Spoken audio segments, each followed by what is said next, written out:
22 minutes before 7. Footy starts next week. Beauty. Long way behind the rugby league. And the Hawks want you on board as a member for 2023. What, me? Well, yes, you. I think at the time that the club was being to be merged with your club. The Melbourne Dorks. I think we had 9,000 members. Yeah. And I'm guessing it's around 80,000 now. Sam Mitchell is the coach of the Hawthorn Football Club. Sam, nice to talk to you, even if it is quite so early. Your coaching career so far, you look like the happy coach. You're, yeah, all right, you look in the box and you got a smile on your face. Do you anticipate that 2023 is the year in which you first punch a hole in a wall? I'm not sure I'll go that far. I think I've been a little bit lucky when the camera has panned to me, because there's certainly not always a happy camper in the box. But so far I've been lucky that I haven't been shown up with too much rage coming on the airways. So, Sam, how's the pre-season gone? Oh, we're a bit like every other team. We've never been fitter and we've never been in a better place and all those things. So, I mean, we've worked on a lot of things over the summer, and for a young side, pre-seasons are really important to make sure we get really strong alignment with our coaches and players, and we spend enough time together that we can become predictable to each other on the field. So I think it's been an enjoyable pre-season, particularly as a coach when you don't have to actually go through the pain of all the running that they do. So, looking forward to seeing if we can put it together in a week or so's time. I mean, it is the youngest list in the AFL, which is one thing. You've then got to have some quality on the list. Are you happy with the quality on the list? Yes, that's what's been pleasing across this summer, and the couple of practice games that we've had. We've seen a bit of young talent come through, and these players who are finding their feet, whether it's their first year, like a Cam McKenzie, and he's only been in the system for a few months, or Jai Newcomb, who's 2 or 3 years in, or then someone like Mitch Lewis or Dylan Moore, who are 5 or 6 years in. They're all starting to come into their own and take their games to a new level, and that's what it takes. I've watched a couple of the other games across the weekend, and it's some pretty impressive players and sides out there, and that was what we're looking to become. You've got James Sicily as the captain this year, and he has had the occasional issue with having a hot head, though he's improved. You're a big fan. I'm a big fan of James Sicily. What sort of leader is he going to be?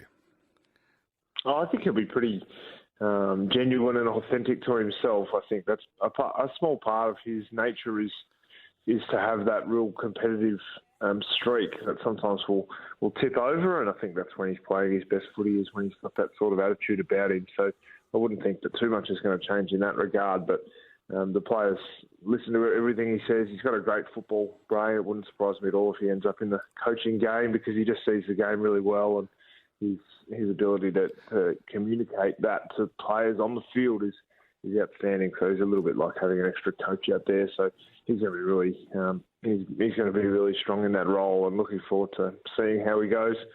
He did do it for a lot of last year, so he doesn't seem like the type that will get overawed by having a C next to his name. Round 4, you played North Melbourne, and I suspect you're going to know more about the way he coaches than he knows about the way that you coach. Will that be an advantage? I'm not sure. It's a little bit too far down the track. We've got Essendon in round 1, and we'll look at that one. But certainly, I had a bit of a look at their game over the weekend and trying to pick up what they're doing, start scouting a little bit further ahead. So looking forward to that round. But we've got plenty of water to go under the bridge before we get there. Hey, Sam, we're all wondering who's going to be the next CEO of the AFL. There hasn't even been any leaks. Have you got any thoughts? No, I don't. There's a few impressive characters out there, but it is interesting. We had the coaches all had their dinners last week, and that question did come up, and no one knew. No one had a whisper. We don't know anything. So I think we're all waiting to see. Maybe Gil could do it for a little bit longer. What's your membership campaign called this year? That's a great question. I think Inspire and Rise is something that's been bandied around a lot, and our membership's going to be really important for the club. Believe. Yeah, Believe. Oh, is that the membership campaign they made? Yeah. Hey, Sam, and how many members do you have? Ross said 80,000. It's not as many as that, is it? Last year we tipped over 80,000. I think with for the first time for a couple of years, which was pleasing. I think getting members back to the footy. Even this time last year, there was still COVID around and people weren't sure. And I think this will be the first clean run of it where hopefully we can get a huge amount of fans actually to games. So membership will be really important for the club. Sam, one last question. And I know when you played, but I'm not suggesting you played in the 80s or indeed the 90s.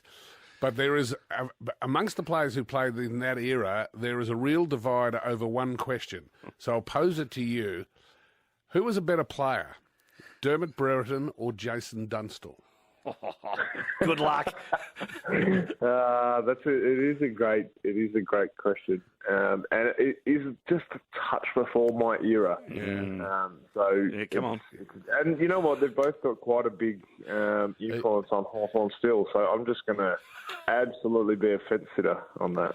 Good on you, Sam. Good luck for the season. People can go and sign up at hawks.team/3AW. Hawks.team/3AW. Nice to chat, Sam. No worries. Thanks, guys.